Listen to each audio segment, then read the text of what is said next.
All right, I'll go ahead and get us started since it's 1 o'clock.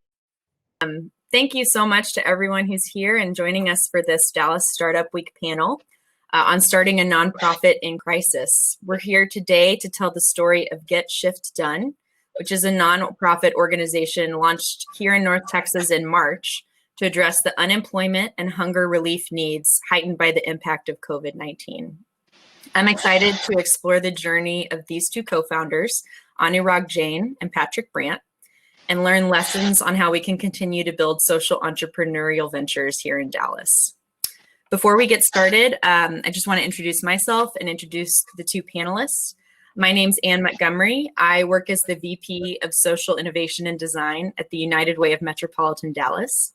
We support social innovation in Dallas through our accelerator, which helps social entrepreneurs scale and grow their organizations through a bootcamp program, a mentor accelerator, and then a pitch competition. As I mentioned earlier, I'm joined today by Anurag Jain and Patrick Brandt, who are the co-founders of Get Shift Done. Prior to launching this organization in 2020, they both have extensive experience in the for-profit world. Anurag serves as the chairman of Access Healthcare, a revenue cycle management services company, and managing partner of Perot Jain LP, a private investment organization that provides early stage capital to high growth, technology-oriented companies. Meanwhile, Patrick, who is a veteran software entrepreneur, is the president of Shift Smart, an online workforce marketplace. He also serves as the chairman of the technology platform One Day, and has previously served as the chairman and CEO of Zimbra and CEO of Skywire Software. Today, we'll learn how these two innovators quickly reacted to the crisis affecting our Dallas community, creating a solution that has solved for the crises of unemployment and hunger. Within just 5 months, Get Shift Done has had incredible results, providing more than 40 million meals, expanding to 11 cities nationwide, and registering more than 19,000 displaced hospitality workers to the program. As a quick note, we are reserving time for the audience questions at the end, so I hope that you'll be sending those in the chat box. With that, I want to pass it off to Anurag and Patrick, who will walk us through the early days of the pandemic and the founding of their organization. And thank you. We've got a short presentation just to sort of bring everybody up to speed, and then Ann has got some questions for us, and we get some audience questions as well. So Jennifer is running the presentation. Jennifer, go to slide 2 for me, please. So before I get going about Get Shift Done, a couple of statistics to ground everybody. There are 40 million people in the US that are considered food insecure. Food insecure really means that you don't know where your next meal may be coming from. By the way, 1 in 6 children are food insecure in this country, as in they have to depend on the school programs for their food and also don't know where their next meal is coming from after that. 58% of Americans have less than $1,000 in savings, which does not bode well for something like COVID hitting us. And lastly, 17 million people work in the hospitality business. It is one of the largest workers, pool of workers in the economy in the US. So if you go slide 3, please. So with that background, let's go to North Texas where we are. Jennifer, go to slide 3 for me. In the North Texas area, the North Texas Food Bank serves 13 counties. By the way, Jennifer, if you haven't, the slide hasn't moved to slide 3, at least for me. Has it moved for you, Patrick or Ann? No. Okay. It looks like she's having some technical difficulties. No problem. So we'll keep going. So if you go to North Texas, in the North Texas area, the North Texas Food Bank serves 13 counties, really was our first customer for Get Shift Done. So let's talk about that. A year before last, the North Texas Food Bank gave out 78 million meals. And this year we actually will do 92 million meals. But the more interesting number underneath that is the only way we could distribute 78 million meals was with the help of 35,000 volunteers. So without the volunteers, it's impossible to get this food, package it, process it, and get it to the people that actually need the food. So just remember that.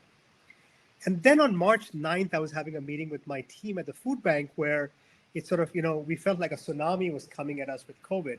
We knew, this is, by the way, March 9th was before the lockdown for people who don't remember that far back. But we knew that with COVID, the need for food would skyrocket.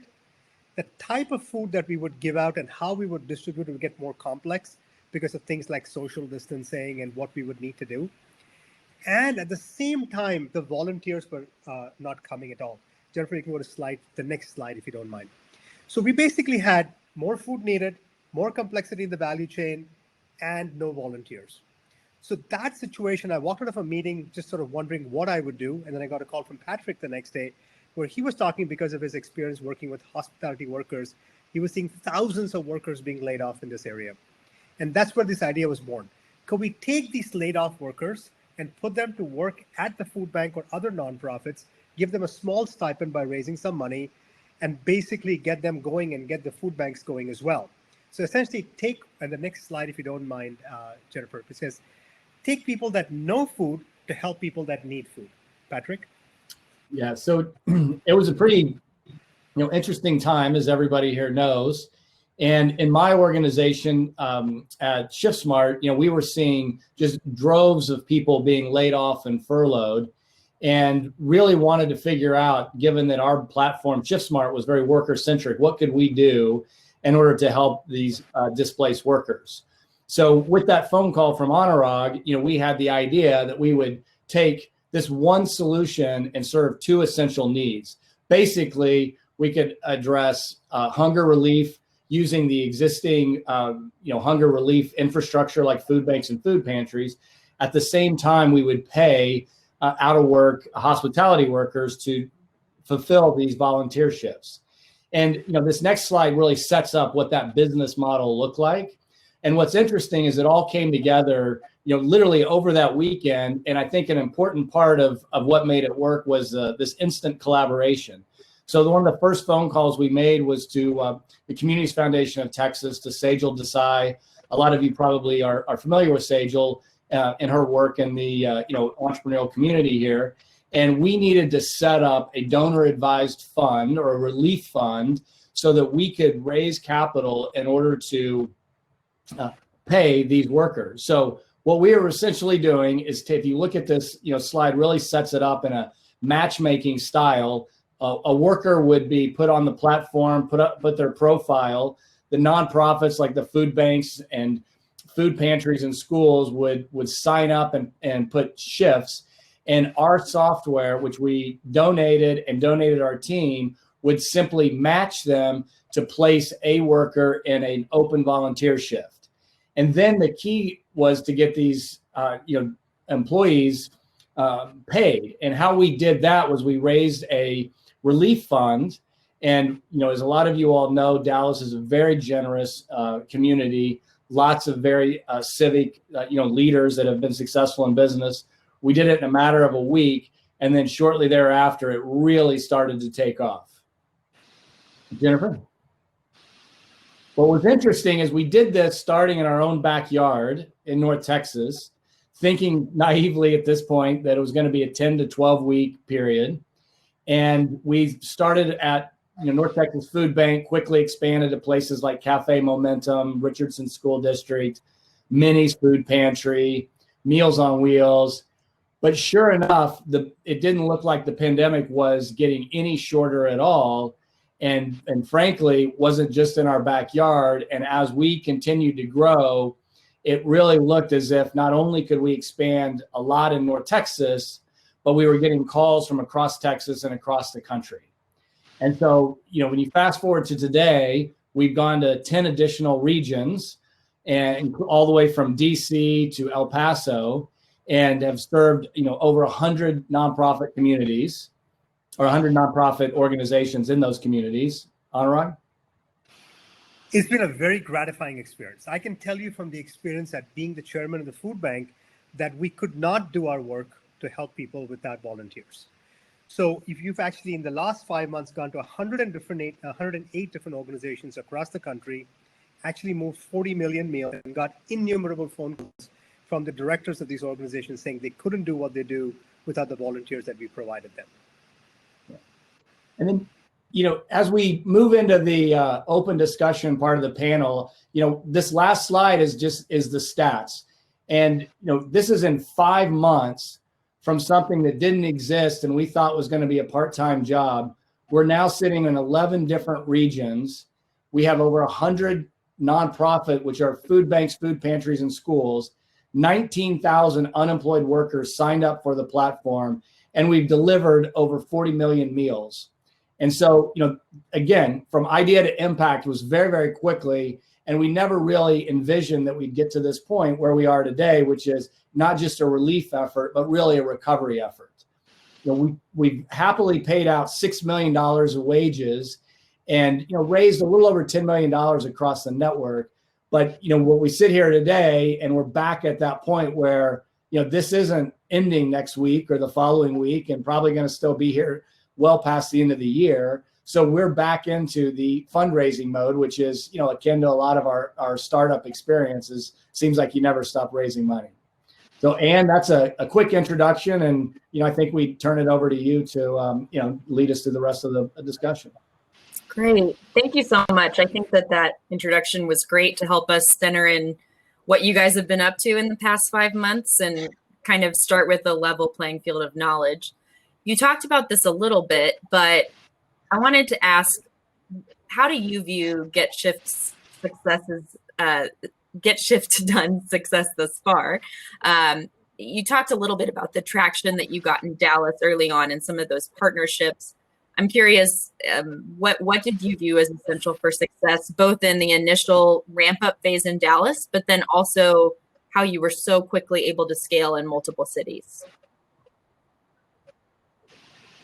So I'll answer the question to get going. Really, three things. It comes down to three things. There was a burning need. I could tell you, as the head of the food bank, I had absolutely no idea how we were going to get food to people. So there's an absolutely burning platform at that point in time. The second thing is that, there was so much adversity that I thought it raised everybody's game and brought people closer together than we've never been before. There was more collaboration. United Way. You guys gave us one of the first checks we got. We had CFT opening up the fund and get us going in like 5 days or 4 days. We had the food bank get ready. We had all of these people come together in record amount of time. So I think everybody's game just got elevated. And last piece is with the secret sauce that we had was really Patrick and his technology that we could bring to the table. So if you take this sort of adversity and problem, just bringing people together in that situation and the secret sauce that we bought, it all came together. Patrick, you want to add to that? Yes, so Anurag's right. The software was great, and the team that built it deserves the credit. The operations team has done incredible work. But I'll also say this part, which when you attribute to success and you look back at both of our entrepreneurial experience, a lot of times when you see a problem and you want to tackle it, sometimes you just have to jump and start building the plane on the way down. And I think that's a lot about being an entrepreneur and starting something is not sitting around and strategizing and whiteboarding and trying to figure it all out, but just get in there and start doing. And so that's what we did. And we were very fortunate, not only with the relationship Anurag and I have, but also the relationships we have in this community where there's a lot of trust that people have, with not just their checkbooks, but also with, their energy, time, and brand. So, all that's to say that, I think that sometimes when you see something and you feel like you can make a dent, you just got to start going. That's great. I think, this question kind of relates to that past experience in entrepreneurship and how it prepared you well for this moment. And I think we're seeing a lot of stories like this during COVID-19 where people have been preparing unexpectedly for this for decades, and all of a sudden they're rising to the occasion. So I'm curious how your past experiences in both entrepreneurship and technology have really prepared you for this and made you ready to tackle this challenge. Yeah, sure. So, first off, a lot of the experience certainly helps, but in something like this, there's a lot of new learnings. And a couple of those that I would just throw out is, whenever you're starting a nonprofit, and all too well, what is the end game? When you look at starting a business, so much of the time it's, I'm going to get an investor and I'm going to try to get another investor and I'm going to try to get an exit eventually. But what's the exit when you're talking about hunger relief? And what's the exit when you're talking about unemployment? So I think that's kind of something that was a net new challenge.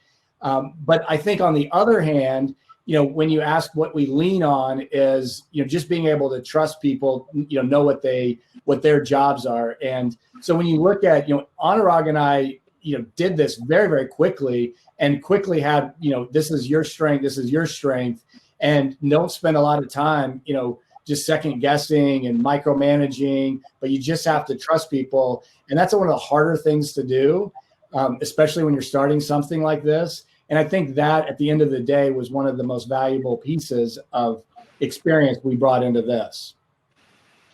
So if I could add a couple of points to that, Patrick is absolutely right. At the end of the day, it was nothing different than the startups we've done. Patrick has built a bunch of companies. I've built a bunch of companies. I would say there are sort of 9 things that I threw out that are important in a startup, and they're in no order. They're just words, right? Idea, passion, process, fundraising, the technology behind it, collaboration, scale, governance, and last but most importantly, team, right? So if you take all of these pieces, we knew these pieces were needed, and we are just so used to doing it that we kind of slipped into a rhythm. I took on sort of more of the governance and sort of nonprofit side because I was coming it from the customer of the food bank. Patrick had the technology and operations, and he took on that naturally. And we just started playing these roles. Not that we couldn't play different roles, it just we naturally took onto these roles and we just went with it. 5 months together, we've spent countless hours eating and dreaming and sleeping this thing. We've only had one tough conversation. And that's a miracle. I've never had a better business partner than Patrick, I would say. And last thing that I would say is that when you really have adversity and you don't have the resources, is when you see magic being done. People around us rose to the occasion, whether it was community leaders or nonprofit leaders or people like the United Way. Just we saw people rising all around us. And that is when magic gets created. I agree with you, Anurag. I think that's what keeps drawing me back to the social sector is just the complexity of the problems, but then the kind of magic that happens when people come together, and that it requires true collaboration. There's no way for just one organization to tackle it alone. That's exactly right.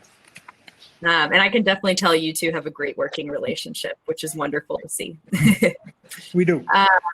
I know I've had many conversations with people throughout the pandemic because we're all finding a new normal. Some of it's this new virtual world we're in. Some of it's how our jobs have changed. How are you two balancing your roles as the leaders of Get Shift Done along with your day jobs? What's my day job anymore? Do you have one? No. It goes back to what we referenced earlier. When you just got to build the team, and Anurag said it was the most important. It was the last one he brought up, but it's definitely the most important. In both cases, it all comes down to hire people you trust the people you hire.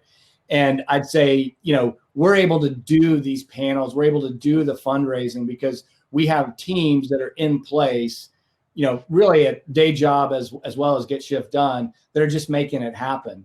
And those are the people that are really making it go. So I'd say that's the key for us, is just the team. It's really that simple. But if you go back to the first 12 weeks, I want to make sure that the entrepreneurs who are listening to this just remember this. We ate, slept, drank this business. There was no daylight. I mean, we were in it in the morning, first thing in the morning. I mean, the thousands of text messages back and forth, hundreds of phone calls. And I think it requires that amount of work and passion to get to a certain place. The teams are fantastic. They're running it today, and we can get on these panels and talk, and that's fantastic. But to get the idea off the ground, to get what I call rolling friction and get into sort of momentum, it requires that level of work of an entrepreneur. And I think we did it. We enjoyed doing it, but we did it. Yeah. And I'd like to add to that just a little bit, since we are talking to entrepreneurs. So my business partner in ShiftSmart is Akash Kumar. He was the founder of the company and also the product visionary. And on the very first day that we're doing shifts at North Texas Food Bank, he is on the floor with his laptop, making sure all the check-ins and checkouts were occurring, making sure the shift leads got where they needed to be. The next day, we had to institute, health checks walking in. He was there, with a tent and a clipboard, and I don't think he'd ever seen a clipboard in his life prior to that day. And going through the CDC questions. My point being is, as an entrepreneur and a product visionary, you have to be all in and be there, making sure it all works. because if it doesn't work on day one, you'll certainly never get to day 100. It's a great point. I love what you're both saying about eating, sleeping, breathing the work. And that's certainly something I've seen through our accelerator, and just the passion and the focus that being an entrepreneur truly requires, is really inspiring for me. Back to that uncertainty question of this new world we're in post-pandemic, during the pandemic. How far ahead are you planning right now? Because I know for most organizations, and including the United Way, it's hard to predict what's going to happen and what the needs of the community are going to be. I'm curious how it's affected you all. It's the $1 trillion question, right? It's impossible at this point in time to predict too far ahead. In fact, I talk about the world is not linear anymore. Right now, it's logarithmic. There's so much change so rapidly that one has to take small chunks and plan around it. But what do we know? We started with 12 to 16 weeks, and we thought this would be gone, and we could get shift done and go back to our day jobs. 5 months later, the end is nowhere in sight. But I don't think we can plan for years at one time. It's just not possible, given the pace of change. So we're taking it 3 to 4 months at a time. At this point, we're planning till the end of the year. We're calling that phase 2 and planning for that. And then if there's a phase 3, we don't think it'll be done by the end of the year. So we're sort of just have a power thinking about what happens next year, and this is still continuing. But we're taking it in chunks. That's the best we can do, and thinking as far out as we can. But it's impossible at this point to predict. The other concern that I have is, do all the jobs ever come back? Does the world look the same as it looked on March 1st? And what do we do about that? So what we called a relief effort needs to become a recovery effort that looks different. And how does this morph from sort of a temporary relief effort into a more organized, ongoing recovery effort with scale around the country? That's still work in progress. The only thing I'd add to that is, one of my key learnings that I had out of this whole experience is not just how much food insecurity exists in such a wealthy country, but how much of that relies on an infrastructure of volunteers and school systems. So here we are with 1 in 6, food insecure, and relies on, either going to school or volunteers. And so is there a net new way that, things like that are handled in the future? And so maybe we've exited the relief part, we're in the recovery part as far as we're concerned, but maybe it becomes the new normal. And we just don't know yet. And that's part of Anurag's point, which is it's hard to plan much past, the end of the year. Makes a lot of sense. I know you've gotten to see in many ways the pandemic from multiple cities' viewpoints since you've expanded to 11 cities. And I saw today that Dallas got to lower its threat level from COVID, which is really exciting. But I'm curious how you think our city has responded to the healthcare crisis, and two, just if you have looked to other cities who've done things differently, and kind of what's your perspective on that?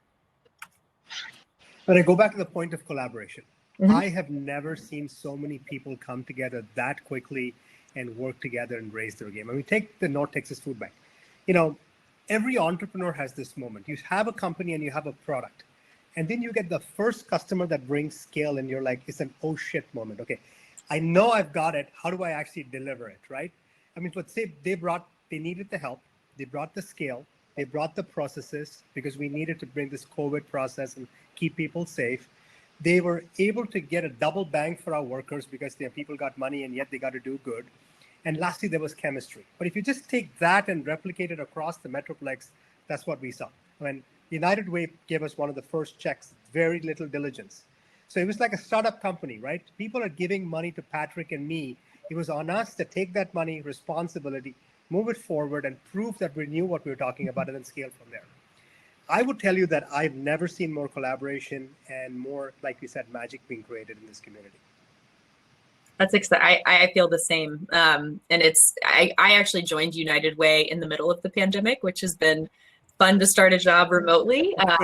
But I think for me, it's been so exciting to see how United Way, CFT, the Dallas Foundation quickly stood up relief money for these organizations, along with other foundations, and how it's kind of inspired innovation across the board to how we need to move faster, stronger than we have been. How do we do that?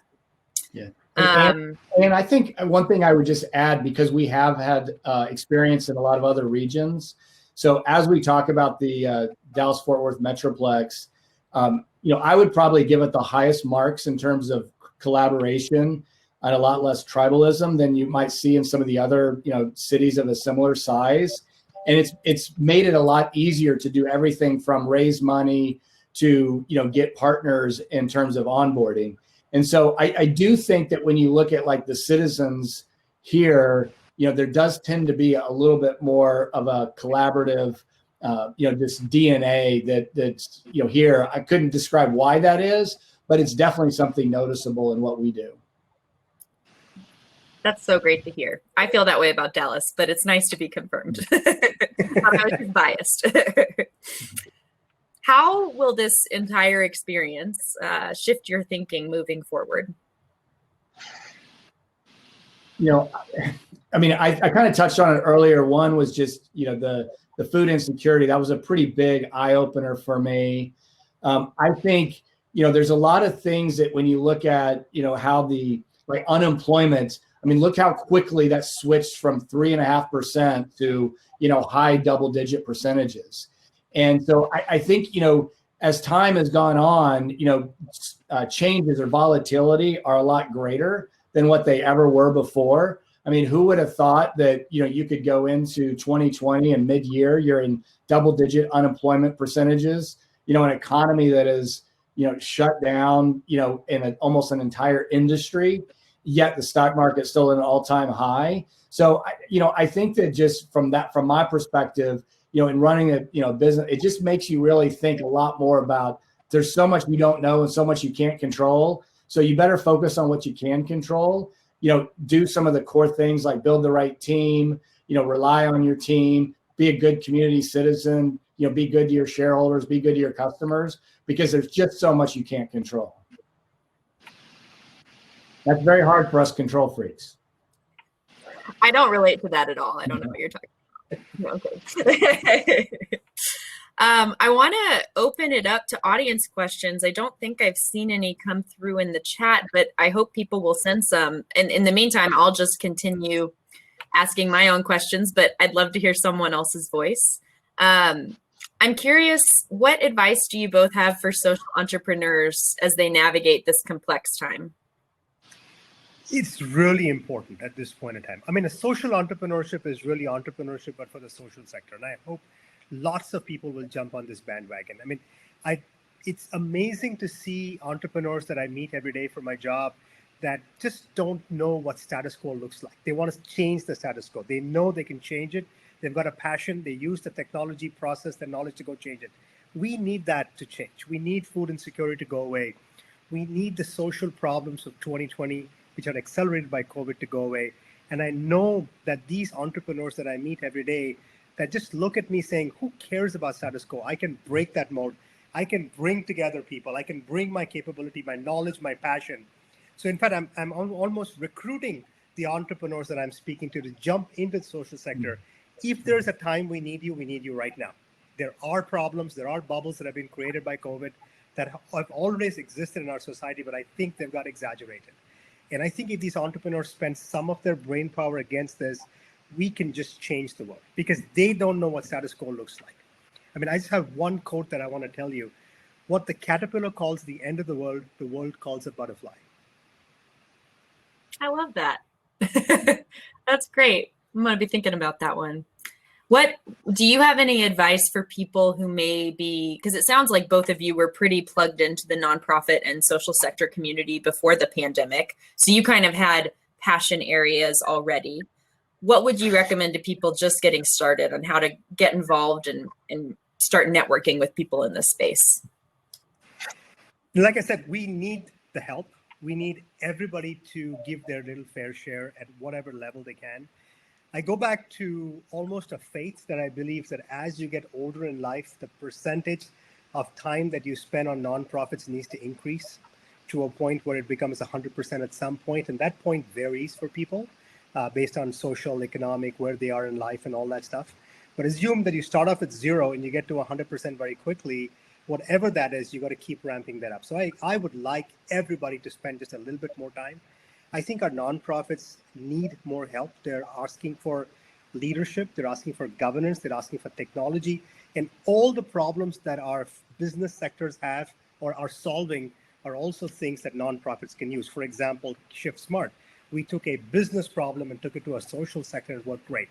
So everybody just come forward, give us a little bit of your time, assume that a certain percentage of time has to go to the nonprofit sector, and we can change the world collectively. I would add a couple things to that. First, it's a marathon, not a sprint. And whatever that is, you're passionate about, it is going to be a grind. And that's whether it's a for-profit or a social entrepreneurship. And hopefully you're very passionate. One of the things that we see a lot of and saw a lot of here and is, people that are, it's the cause du jour and, get involved and then move to the next cause. And one of the things that you'll notice, as we, come in and we're sitting here talking about tackling unemployment or tackling food insecurity. You enter a world where people have devoted their entire lives to it.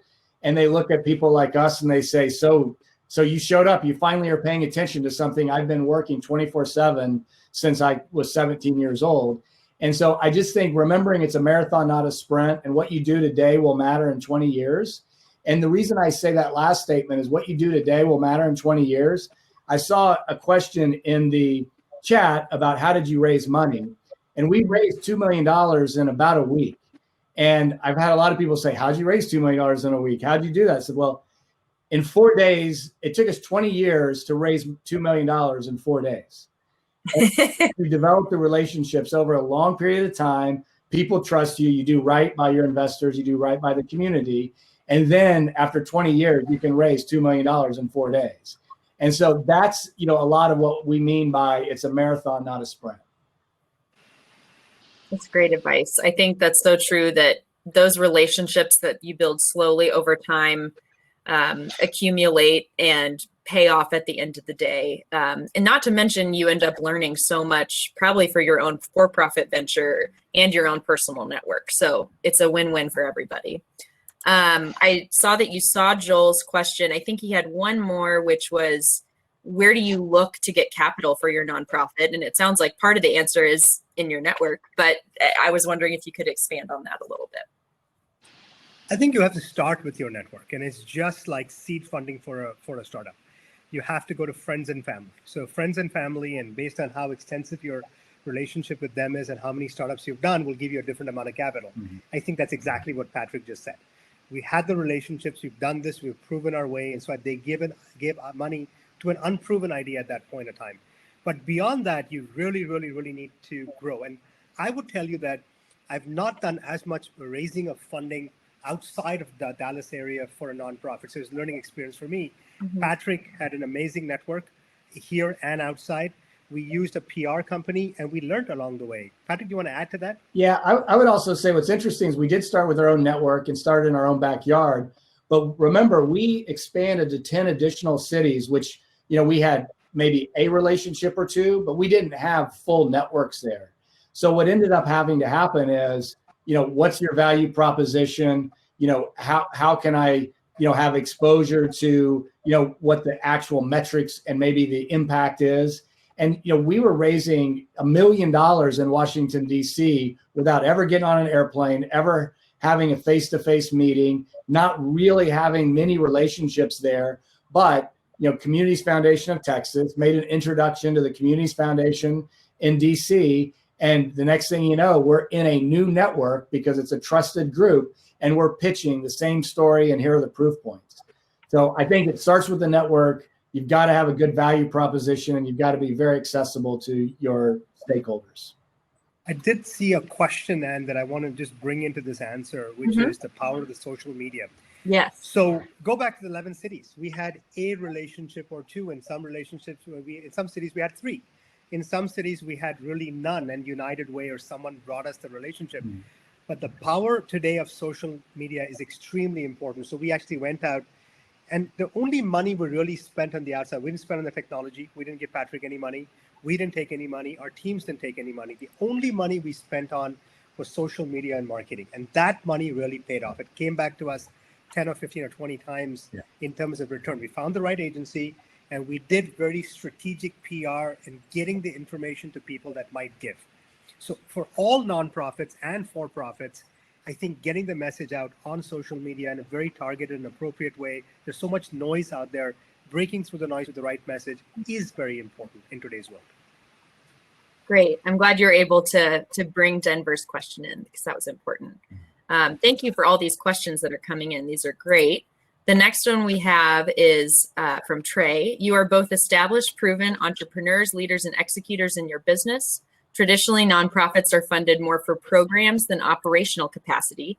Can you speak to the importance of the team you have and their capacity as an essential place for funders and philanthropists to focus their giving and donations?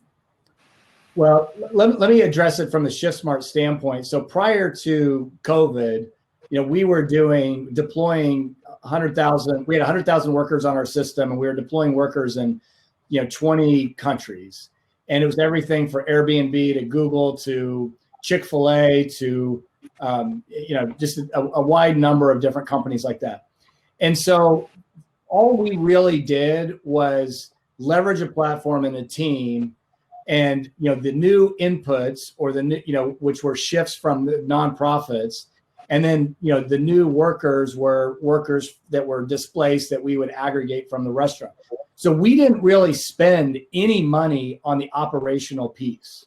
The only thing that we raised money for was to pay the wages, and we had there was no fee for the software. There's no fee for the workers. We haven't paid anybody except to perform the work in the food banks, food pantries, and food systems.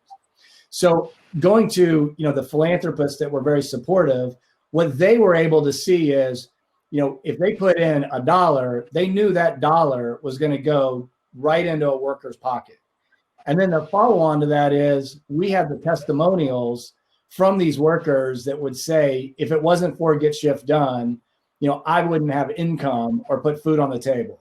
And we'd have, nonprofits like Wilkinson Center saying, if it wasn't for Get Shift Done, we wouldn't have been able to be open.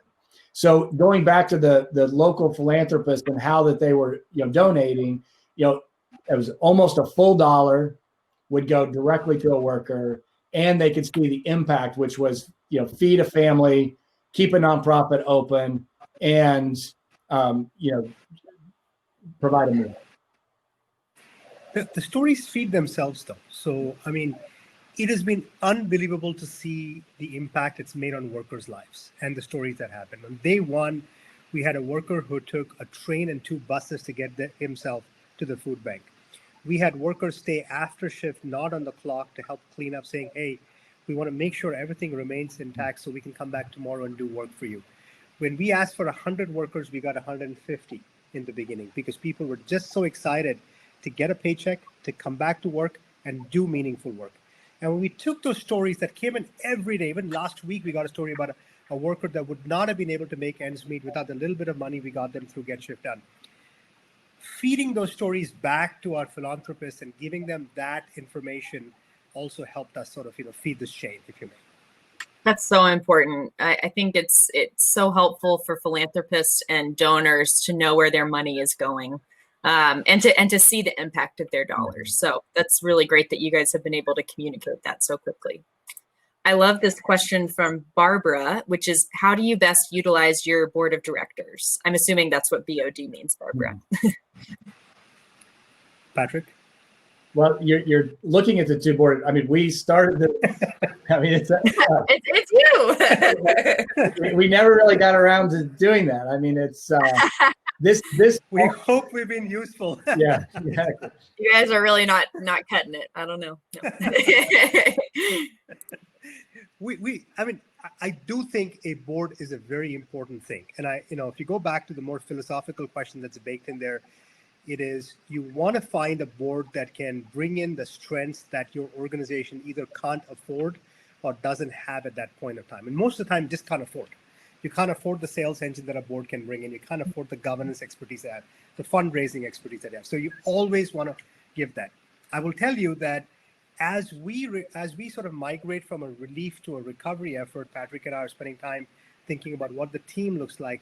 At that point, we will transition to more of a formal board governance and team structure that will make sense for this organization to continue. At this point, I would say we're in the startup mode and have been in startup mode for 5 months. Yep.